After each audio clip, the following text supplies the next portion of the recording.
नमस्कार दोस्तों, स्वागत है आपका अभिषेक क्लासेज में।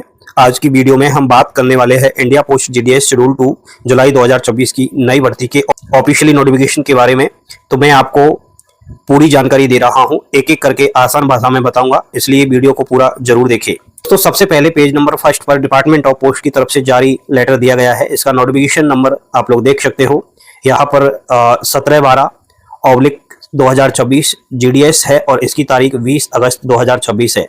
इसमें साफ बताया गया है कि जीडीएस ऑनलाइन एंगेजमेंट शेड्यूल 2 जुलाई 2024 का डिस्क्रिप्टिव नोटिफिकेशन जारी किया गया है। सबसे महत्वपूर्ण बात, 31 अगस्त 2026 से रजिस्ट्रेशन शुरू होगा और 2 सितंबर 2026 से ऑनलाइन एप्लीकेशन फॉर्म शुरू होगा। यानी अगर आप जीडीएस भर्ती का इंतजार कर रहे थे तो अब आपको डेट बिल्कुल स्पष्ट हो चुकी है। यहाँ रजिस्ट्रेशन और एप्लीकेशन की पूरी शेड्यूल दी गई है, आप लोग देख सकते हो।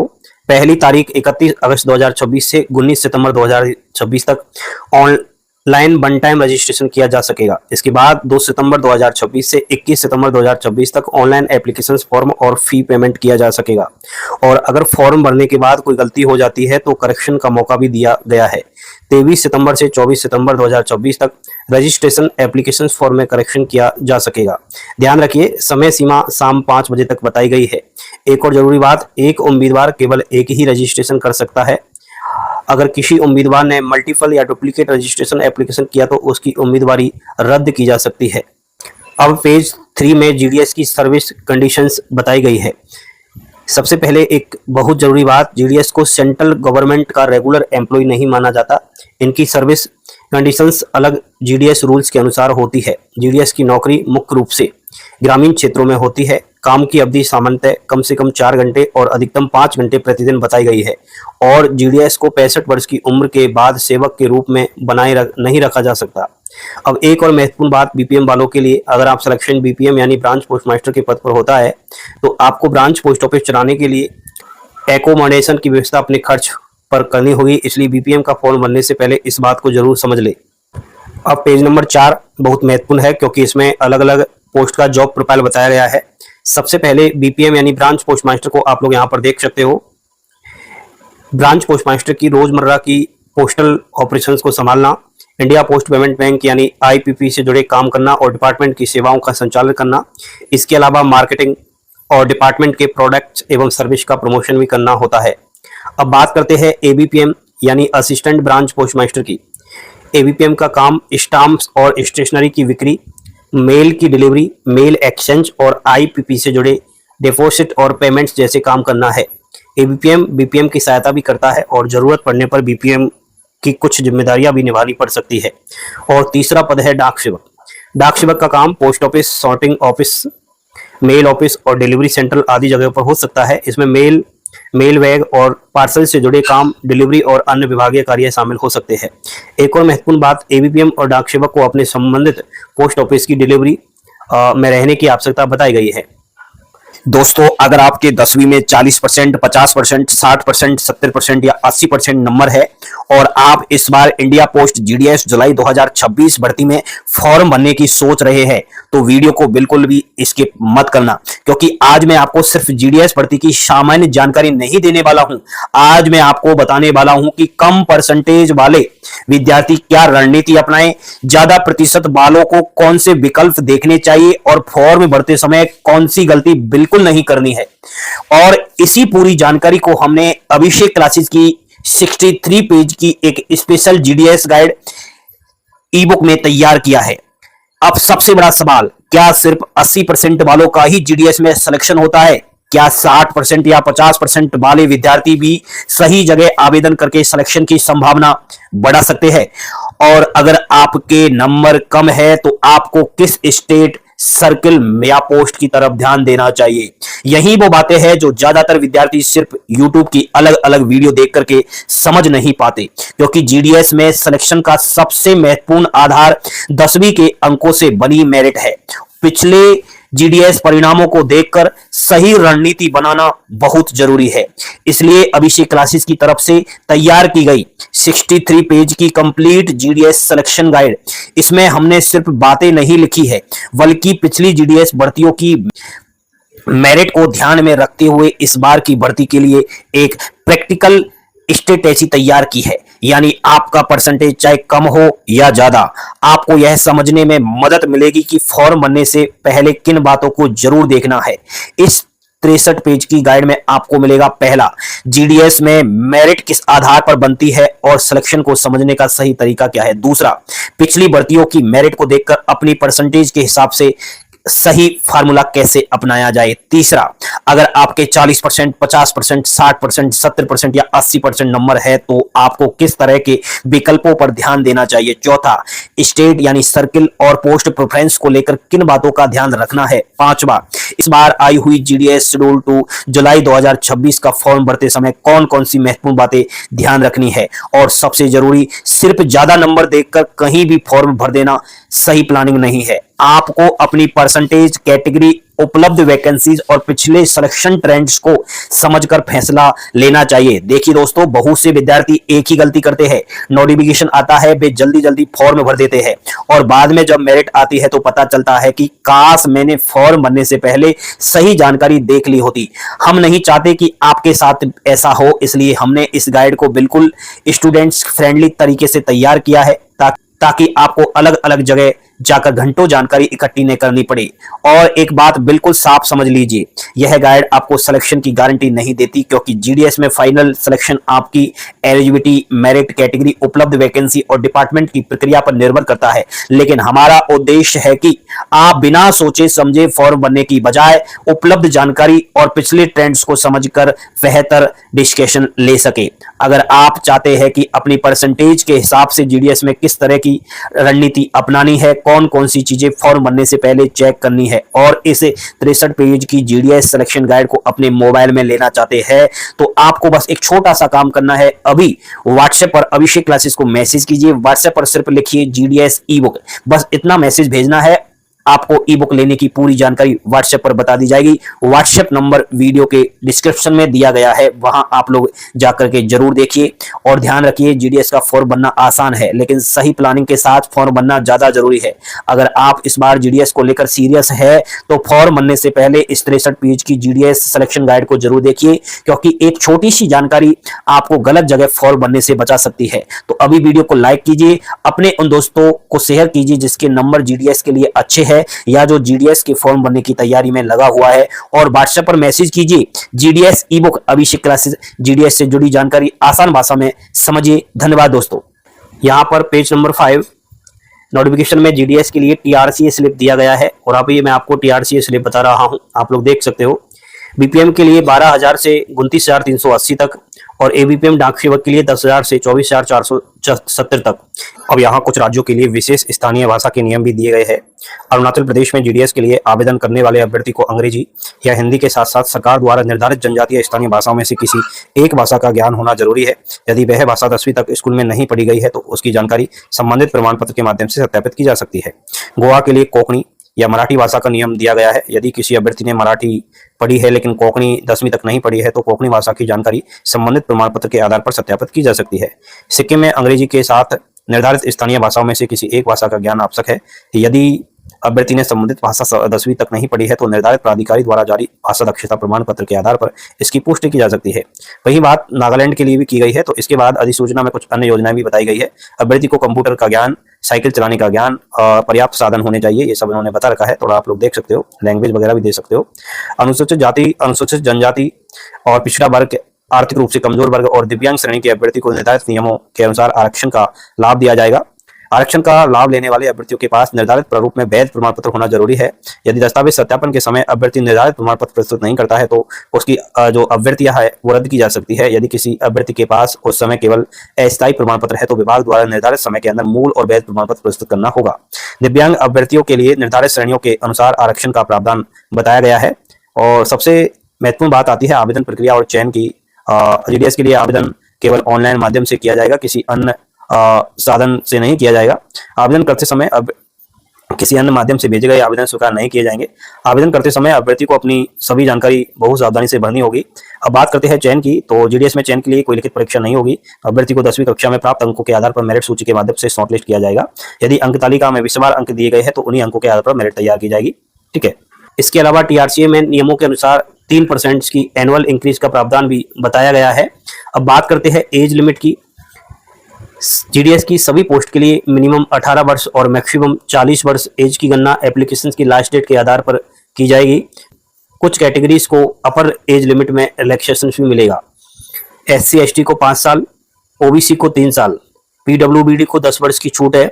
PWBD प्लस OBC के लिए 13 वर्ष और PWBD प्लस SC ST के लिए 15 वर्ष तक की छूट दी गई है, जबकि EWS के लिए एज रिलैक्सेशन नहीं है। तो दोस्तों पेज 5 में क्वालिफिकेशन भी साफ कर दी गई है। जीडीएस के लिए उम्मीदवार का 10वीं कक्षा यानी सेकेंडरी स्कूल एग्जामिनेशन पास होना जरूरी है। इसके साथ मैथमेटिक्स और इंग्लिश विषय में पासिंग मार्क्स होना जरूरी है और कैंडिडेट्स ने लोकल लैंग्वेज को कम से कम 10वीं कक्षा तक पढ़ा हुआ होना चाहिए। पेज नंबर 11 को समझिए। इस पेज पर सबसे महत्वपूर्ण जानकारी दी गई है सिलेक्शन क्राइटेरिया और 10वीं के ग्रेड को मार्क्स में बदलने से संबंधित। सबसे पहले जीडीएस में कैंडिडेट्स को सिस्टम जनरेट मेरिट लिस्ट के आधार पर शॉर्टलिस्ट किया जाएगा। मेरिट तैयार करते समय 10वीं कक्षा में प्राप्त मार्क्स या ग्रेड पॉइंट को प्रतिशत में बदला जाएगा और प्रतिशत को 4 दशमलव तक लिया जाएगा। अब सबसे महत्वपूर्ण बात ध्यान रखिए, अगर आपकी 10वीं की मार्कशीट में मार्क्स और ग्रेड दोनों दिए गए हैं तो आपको आवेदन करते समय मार्क्स के आधार पर जानकारी भरनी होगी।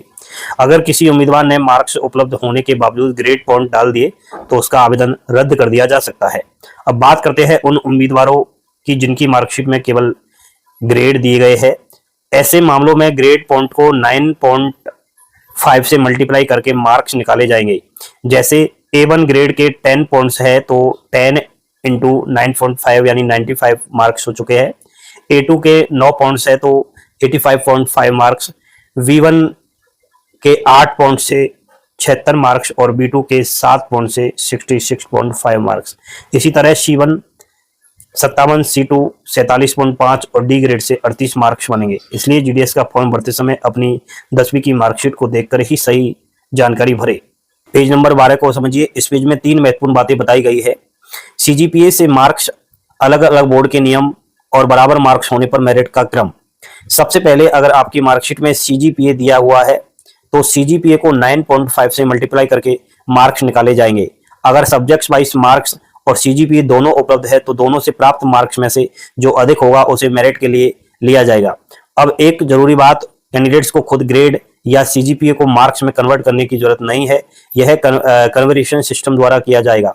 कुछ बोर्ड ऐसे हैं जो मार्कशीट में परसेंटेज और ग्रेड पॉइंट दोनों देते हैं।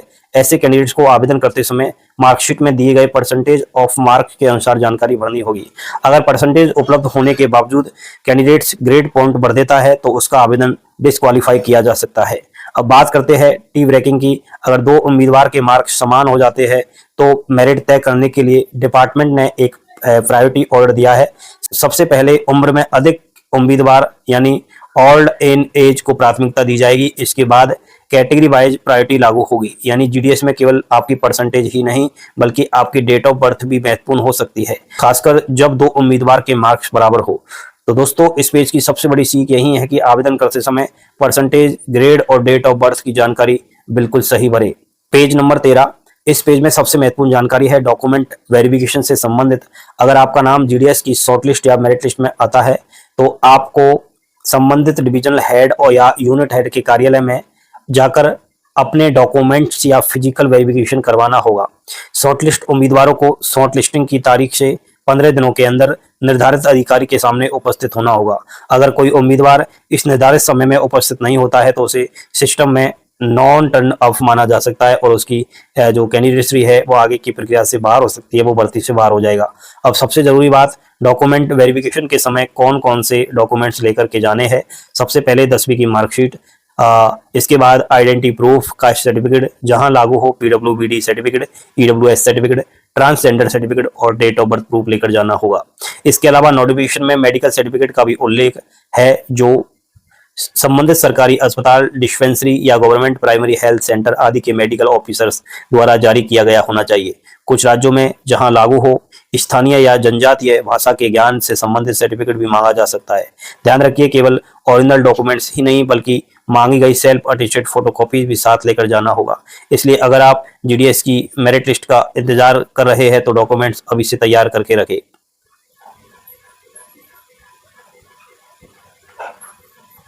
Page number 14।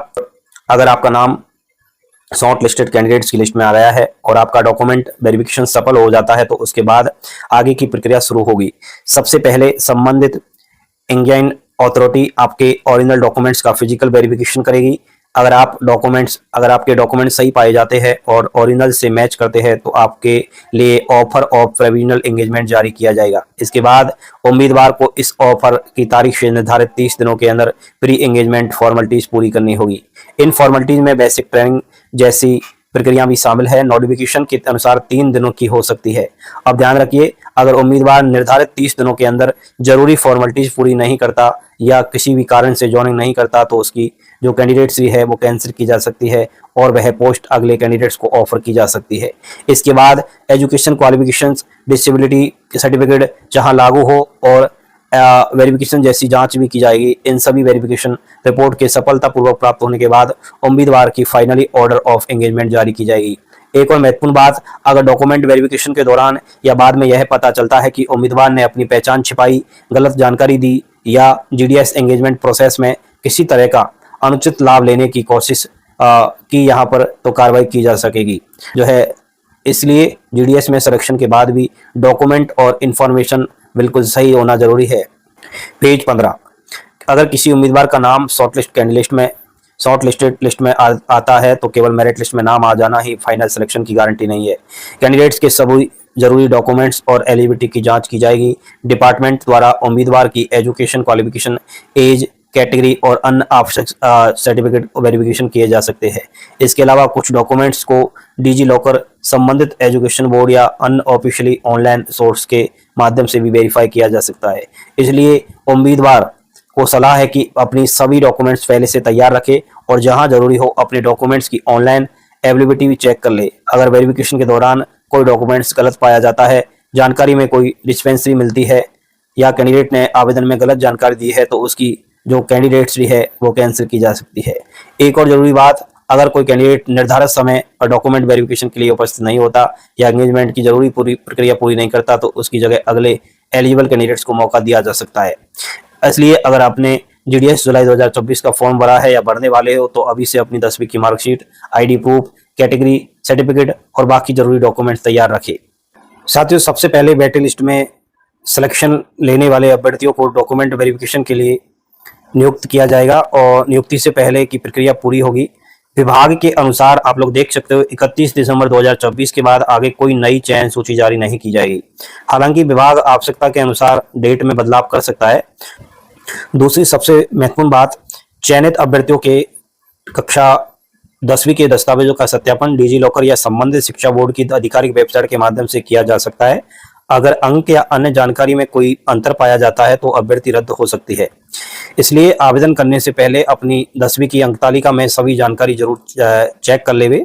इसके अलावा विभाग ने स्पष्ट किया है कि चयनित अभ्यर्थी को फोन करके कोई जानकारी नहीं दी जाएगी। किसी भी संदिग्ध फोन कॉल से सावधान रहे और अपनी व्यक्तिगत जानकारी, पंजीकरण संख्या, मोबाइल नंबर या ईमेल किसी अन्य व्यक्ति को न दे। आवेदन की स्थिति अभ्यर्थी अपनी पंजीकरण संख्या और पासवर्ड से आधिकारिक वेबसाइट पर जाकर देख सकते हैं। इसलिए सभी अभ्यर्थी सावधान रहे, केवल आधिकारिक जानकारी पर ही भरोसा करें। सबसे पहले आवेदन जमा करने की अंतिम तिथि के बाद 2 दिन का सुधार का समय दिया जाएगा। इस दौरान नाम और आवेदन से जुड़ी अन्य जानकारी में सुधार किया जा सकता है, लेकिन मोबाइल नंबर और ईमेल में बदलाव नहीं किया जा सकता, ये ध्यान रखना। यदि कोई अभ्यर्थी सुधार की प्रक्रिया शुरू करता है लेकिन अंतिम रूप से आवेदन जमा नहीं करता तो किया गया सुधार मान्य नहीं होगा। पहले जमा किए गए आवेदन के आधार पर ही चयन किया जाएगा। सबसे महत्वपूर्ण बात, जीडीएस के चयन में किसी भी प्रकार के पुराने अनुभव या पिछली सेवा को चयन के लिए आधार नहीं माना जा सकता, ये थोड़ा ध्यान रखना। चयनित अभ्यर्थी को कंप्यूटर ज्ञान, साइकिल चलाने और आजीविका के पर्याप्त साधन से संबंधित घोषणा भी देनी होगी। इसलिए आवेदन भरते समय सभी जानकारी बहुत सावधानी से भरे।